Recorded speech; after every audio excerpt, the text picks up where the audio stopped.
The hill of much suffering and pain. Oh! That's fucking slippery, dude. It's fucking slippery as shit. Oh. It's all good. You got a 6-pack under there. What? You have a 6-pack under there, so I know it just went right into your abs.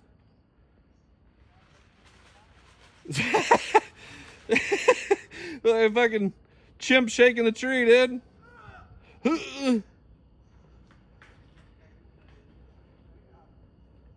If you need me, I'm ready to help. Just let me know.